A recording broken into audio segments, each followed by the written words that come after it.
C'est bon, on a encore fini largement dans les temps. Il est minuit moins le quart. Parfait, je m'occupe de tout déposer sur Excel. Au fait, je pourrais pas travailler en visio vendredi avec vous. Je vais à l'inauguration de la BAT, la nouvelle BMW de Caen. Waouh, trop de chance. T'es invité? Oui, en tant qu'élu. Je vous envoie la plaquette par mail.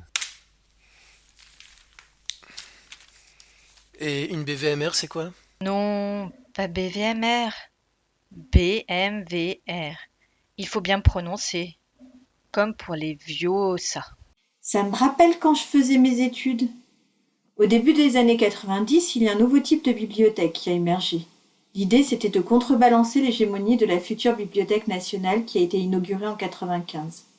Ça vous dit quelque chose? Ah, tiens, ça me rappelle quand je suis allé visiter une petite bibliothèque près de chez moi. Inaugurée en 1995, la bibliothèque François Mitterrand est un des 7 sites de la Bibliothèque nationale de France. Elle se distingue par ses 4 tours en verre qui symbolisent chacune un livre ouvert. Toutes les disciplines intellectuelles, artistiques et scientifiques sont représentées dans un esprit encyclopédique. 14 millions de livres et de revues, mais aussi des manuscrits, estampes, photographies, cartes et plans, partitions, monnaies, médailles, documents sonores. Vidéo, multimédia, décors, costumes, etc. Mais dites, je regarde sur le web, Caen ne faisait pas partie des villes qui devaient accueillir une BMRV. BMVR. Oh pardon.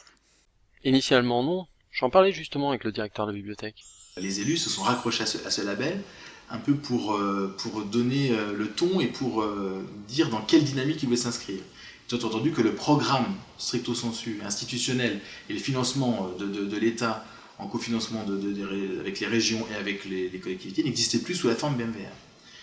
Donc c'est assez intéressant de voir que finalement ce label a été assez fort et ce mouvement dans les années 90 était assez fort pour que finalement on peut dire que le projet aujourd'hui de la bibliothèque Alexis de Tocqueville, donc on appelle maintenant bibliothèque Alexis de Tocqueville, on a perdu le terme BMVR, c'était en 2006, 2006-2007, c'est-à-dire 16 ans après, ce label était encore assez fort pour entraîner l'intérêt et l'ensemble de la collectivité et l'ensemble des financeurs, y compris l'État, qui finalement a financé de manière très importante ce projet.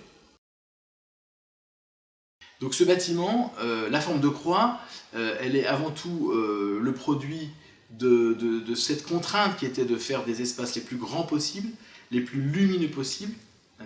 Et donc comme on était sur une emprise foncière qui était assez réduite, c'était une contrainte très très forte, les architectes ont en fait étiré le parallélépipède en alignement du terrain. On a échancré le parallélépipède avec 4 grands triangles de 20 mètres de profondeur, et quand vous déchancrez, vous avez une forme de croix. On a à la fois cette espèce de ces contraintes et cette nécessité architecturale d'apport de lumière, on a cette symbolique forte, le fait de positionner ce bâtiment aussi en lisière entre une ville ancienne et une ville en construction, le fait de faire ce bâtiment qui est traversant. C'est pas un bâtiment qui est centré sur une seule façade, c'est un bâtiment qui a 8 façades en fait, et qui est traversant, avec cette place centrale qui est une place couverte, comme un forum couvert, et puis ce troisième élément qui est de dire finalement ça fonctionne bien, les 4 grands pôles, sciences humaines, littérature et art, sont hébergés, sont accueillis par chacune de ces 4 branches.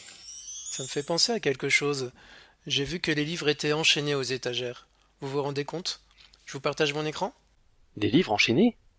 Ah oui, montre. Avant que Gutenberg ait créé le livre imprimé, les moines copistes mettaient plusieurs mois, voire des années, pour recopier un livre et le diffuser. Or, c'était le seul moyen de transmettre le savoir, et en plus, seules les élites savaient lire. Les livres étaient tellement précieux qu'ils étaient enchaînés aux étagères, c'était un peu les antivols de l'époque, quoi. Ils étaient enfermés dans des placards, cachés et réservés aux détenteurs du pouvoir. C'est d'ailleurs l'idée d'Umberto Eco dans Le nom de la rose. Oui, d'ailleurs, Eco a marqué l'histoire des bibliothèques avec son discours De Bibliotheca. Je vous en parlerai un jour. Je vous montre aussi mon écran. Comme tu le disais, c'est grâce à l'invention de l'imprimerie que les idées ont commencé à se diffuser plus facilement. Et en particulier grâce aux livres et au développement de la presse. Mais la véritable révolution, c'est lorsque Jules Ferry a rendu l'école obligatoire et gratuite. Il a contribué ainsi à l'alphabétisation systématique des populations. On retrouve ici une idée très importante, chère aux Lumières, et qui fait partie du cœur des missions des bibliothèques. Rendre les connaissances et les savoirs accessibles à tous. Au final, l'idée c'était de créer des citoyens éclairés, capables de participer à la vie démocratique. C'est pour cela qu'on a fini par sortir les livres des placards et que les collections ont été rendues visibles et accessibles. Oui, c'est vrai. Et c'est à partir de 1945 qu'on commence à parler de lecture publique, c'est-à-dire à promouvoir la culture du livre, de l'écrit, du son, de l'image et du numérique. L'idée, c'est que les gens aussi puissent circuler au milieu des collections et y accéder directement. Tenez, je prends la main et je vous montre. Dans la BMVR de Caen, les usagers disposent d'une salle de lecture de 2500 mètres carrés. Et tout ça sans cloison ni poteau. Pas mal, non? C'est vraiment magique, digne de Poudlard. Bon, il y a peut-être des répliques qu'on va sabrer au montage. Tiens, apparemment la plaquette indique qu'on trouve 120 000 documents rien qu'au premier étage. Et c'est en réalité au sous-sol que se trouve l'essentiel des collections. Ça représente près d'1 million de documents. Oui, c'est une façon de valoriser leur collection patrimoniale. Elles deviennent des collections vivantes que les bibliothécaires veulent communiquer à leur public. Et c'est vraiment grâce aux nouvelles technologies que cela est rendu possible. Elles permettent notamment de concilier les dimensions de conservation et de diffusion.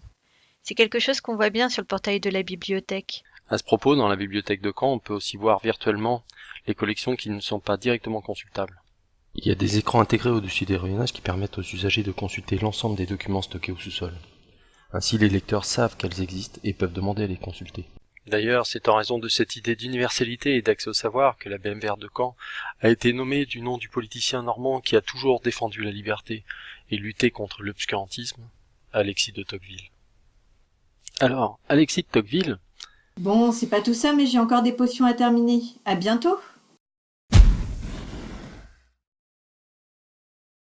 Et moi je dois aller m'entraîner pour mon cours de sabre laser. Allez, salut!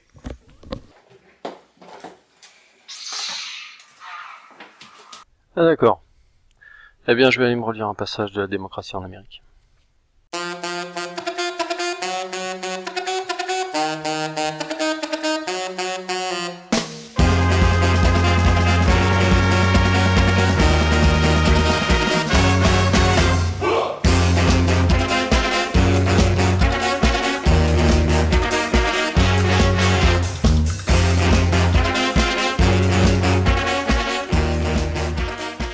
Eh, t'as lu Damien dans ma bulle? Vas-y, livre-toi. Livre, bibliothèque, c'est un jeu de mots, t'as compris? Ah ouais, puissant.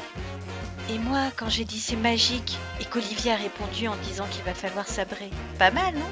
Bon bah écoutez, on arrête là. De toute façon, vous ne serez jamais adjoints municipaux. Allez, bye.